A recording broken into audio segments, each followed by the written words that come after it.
Hello' everyone, প্ৰথমে মই আপোনালোক সকলোকে স্বাগতম জনাইছোঁ এটা নতুন ৰেচিপিলৈ। আজি ভাপত দি বনোৱা এটা পিঠাৰ ৰেচিপি আপোনালোকৰ মাজলৈ আগবঢ়াইছোঁ। ভাপত দি বনোৱা পিঠা হয়তো সকলোৱে বনাবলৈ জানেই, একেবাৰে সহজ। তথাপিও মই অকণমান বেলেগকৈ বনাইছোঁ, এনেকৈ খায়ো খুব টেষ্টি লাগে। গতিকে ৰেচিপিটো আপোনালোকৰ লগত শ্বেয়াৰ কৰিছোঁ, কেতিয়াবা বনাব পাৰিব। এতিয়া আহক আমি দেৰি নকৰি ৰেচিপিটো ফালেই আগবাঢ়োঁ।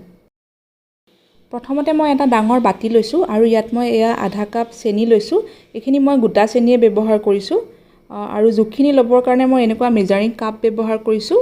ইয়াৰ সলনি আপোনালোকে এটা সৰু মিডিয়াম সাইজৰ কাপ বা বাতি লৈও জোখখিনি ল'ব পাৰে। একেলগতে ইয়াত মই একাপ পিঠাগুড়ি দিছোঁ।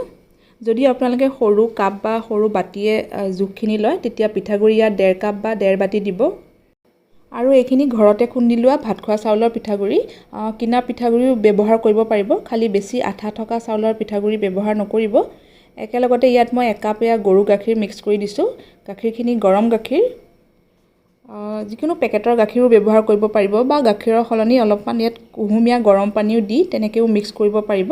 এতিয়া এইখিনি ভালদৰে মিক্স কৰি হোৱাৰ পিছত মই 3-4 ঘণ্টামানৰ কাৰণে এনেকৈ ৰাখি দিম।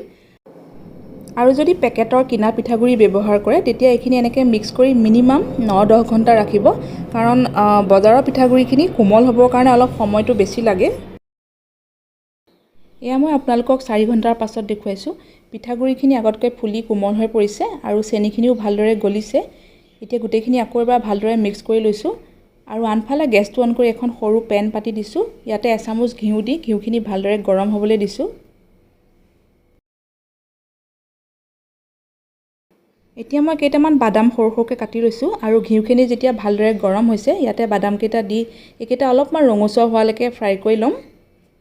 এনেকৈ কেইটামান বাদাম বা খিচমিচ এইদৰে অকণমান ঘিউত ফ্ৰাই কৰি দি বনাই চাবচোন, তেতিয়া খুব ধুনীয়া এটা টেষ্ট আহে পিঠাটোত। একেলগতে কেইটামান খিচমিচো দি দিছোঁ আৰু খিচমিচকেইটা দিয়াৰ পিছত বহুত বেছি ফ্ৰাই কৰিব নালাগে, নহ'লে সোনকালে ৰঙচুৱা হৈ পৰিব। এতিয়া গেছটো অফ কৰি দিছোঁ আৰু এতিয়া আকৌ গেছটো অন কৰি এটা ডাঙৰ চচপেন পাতি দিছোঁ। 3-4 গিলাচমান হ'ব পানী দি ইয়াতে খুব ভালদৰে গৰম হ'বলৈ দিছোঁ আৰু অকণমান ওখ হ'বৰ কাৰণে এডাল ষ্টেণ্ড বহাই দিছোঁ। এনেকুৱা ষ্টেণ্ড নাথাকিলে এনেকুৱা এটা বাতি এনেকৈ উল্টাই তেনেকৈও দিব পাৰে। এতিয়া ঢাকোনখন বন্ধ কৰি দিছোঁ আৰু পানীখিনি খুব ভালদৰে উতল আহিব দিছোঁ। পিঠাটো ভাপত দিবৰ কাৰণে প্ৰেছাৰ কুকাৰ বা ডাঙৰ কেৰাহীও ব্যৱহাৰ কৰিব পাৰে। এতিয়া ইয়াত মই আকৌ আধা কাপ নাৰিকল সৰু সৰুকৈ একেবাৰে মিহি মিহিকৈ ৰুকি লৈছোঁ। নাৰিকলখিনি ইয়াতে যোগ কৰি দিছোঁ। পিঠাটোৰ টেষ্টটো এনহেঞ্চ কৰিবৰ কাৰণে ইয়াত নাৰিকল দিয়া হৈছে। একেলগতে যিখিনি বাদাম আৰু খিচমিচ ফ্ৰাই কৰি ৰাখিছিলোঁ সেইখিনিও ইয়াতে যোগ কৰি দিছোঁ। ভালদৰে গোটেইখিনি এবাৰ মিক্স কৰি লৈছোঁ আৰু টেষ্টটো বেলেঞ্চ হ'বৰ কাৰণে ইয়াত অকণমান নিমখ দিছোঁ। আৰু ইয়াত মই ৰিফাইন তেল ব্যৱহাৰ কৰা নাই, মাত্ৰ সৰু চামুচেৰে এচামুচ ঘিউ ব্যৱহাৰ কৰিছোঁ। ঘিউ নাথাকিলে অকণমান বাটাৰ গলাই এচামুচমান দি দিব। আৰু ইয়াৰ কনচিষ্টেঞ্চিটো চাওক, বহুত বেছি ডাঠো নহয় আৰু একেবাৰে এইখিনি পনীয়াও কৰা নাই। একেবাৰে লাষ্টত ইয়াত এতিয়া মই বেকিং পাউডাৰ ব্যৱহাৰ কৰিছোঁ।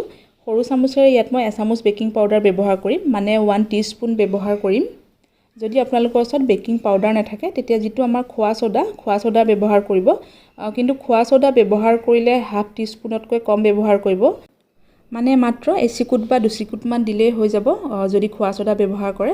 এতিয়া ইয়াত বেকিং পাউডাৰখিনি দিয়াৰ পিছত গোটেইখিনি ভালদৰে আকৌ এবাৰ মিক্স কৰি লৈছোঁ।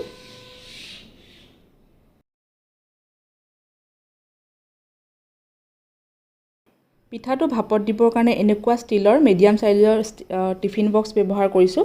যদি এনেকুৱা টিফিন বক্সৰ ব্যৱস্থা নাথাকে তেতিয়া সৰু সৰু ষ্টিলৰ বাতি বা যিটো আমাৰ কেক বনোৱা কেকৰ টিন আহে সেইটোতো বনাব পাৰিব। এতিয়া ইয়াত অকণমান ঘিউ দি চাৰিওফালে ভালদৰে সানি লৈছোঁ, তেতিয়া পিঠাটো উলিয়াবৰ কাৰণে সুবিধা হয়। আৰু ইয়াত এতিয়া যিখিনি বেটাৰ ৰেডি কৰি ৰাখিছিলোঁ বেটাৰখিনি ইয়াতে দি দিছোঁ। ঢাকোনখন বন্ধ কৰি দিছোঁ আৰু যিখিনি পানী চচপেনত গৰম হ'বলৈ দিছিলোঁ পানীখিনিও খুব ভালদৰে উতল আহিছে। খুব সাৱধানে এতিয়া ঢাকোনখন আঁতৰাই লৈছোঁ আৰু ইয়াতে এতিয়া টিফিন বক্সটো বহাই দিছোঁ। এইখিনি 40 বা 45 মিনিটৰ পিছত মই চেক কৰি চাম আৰু গেছটো একেবাৰে কমাই দিছোঁ। আৰু এইখিনিতে মন কৰিব চচপেনত থকা পানীখিনি যাতে কমি নাযায় সেইটো ভালদৰে মন কৰি থাকিব। যদি পানীখিনি মাজে মাজে কমি যোৱা যেন দেখে তেতিয়া 2 কাপমান পানী গৰম কৰি ছাইডেদি দি দিব। খালি টিফিন বক্সটো বাৰে বাৰে খুলি নাথাকিব, কাৰণ ভাপটো ভালদৰে নাপালে পিঠাটো ভালদৰে নিসিজিব। পিঠাটো মই 40 মিনিটৰ পাছত এবাৰ চেক কৰিছিলোঁ, তেতিয়া ভালদৰে সিজা নাছিলে। এতিয়া 50 মিনিটৰ পিছত আকৌ এবাৰ চেক কৰি চাব ওলাইছোঁ। এতিয়া হৈ যাব লাগে পিঠাটো, আৰু বহুত বেছি গৰম হৈ আছে কাৰণে অকণমান ভাপটো যাবলৈ দিছোঁ। আৰু এতিয়া খুব সাৱধানে টিফিনৰ ঢাকোনখন এয়া মই খুলি দিছোঁ আৰু ওপৰটো চুই চাওঁতে কেঁচা মিশ্ৰণ লাগি অহা নাই, তাৰমানে পিঠাটো হৈ গৈছে। নহ'লে এইদৰে শলা এডাল ভৰাইও চাব পাৰিব। এইটো ঠাণ্ডা হ'বৰ কাৰণে নমাই দিছোঁ। যদি শলাডালত কেঁচা মিশ্ৰণ লাগি আহে তেতিয়া আৰু 5 বা 10 মিনিটৰ কাৰণে সিজিবলৈ দিব। আৰু পিঠাটো ভালদৰে ঠাণ্ডা হোৱাৰ পিছতহে টিফিনৰ পৰা উলিয়াই ল'ব, নহ'লে গৰমে গৰমে উলিয়াই ল'লে ভাগি যোৱাৰ সম্ভাৱনা থাকে। এয়া মই এঘণ্টাৰ পিছত দেখুৱাইছোঁ। পিঠাটো ভালদৰে ঠাণ্ডা হ'ল আৰু ছাইডবোৰ এৰাই আছে। এতিয়া প্লেট এখনলৈ উলিয়াই লৈছোঁ আৰু খুব কোমল হৈছে, লগতে খুব ধুনীয়া এটা ঘিউৰ গোন্ধও আহিছে। বহুতে এটা হেল্ডি ৰেচিপি, বনাই চাবচোন কেতিয়াবা। আৰু সকলোৰে ঘৰত এইখিনি বস্তু থাকেই।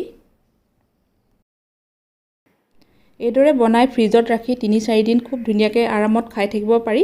আৰু যদি বাহিৰত ৰাখে খুব বেছি এদিন বা 2 দিনৰ কাৰণে ৰাখিব, কাৰণ গৰমত সোনকালে বেয়া হৈ যাব পাৰে আৰু টানো হৈ যায় পিছলৈ, যিহেতু পিঠাগুড়ি।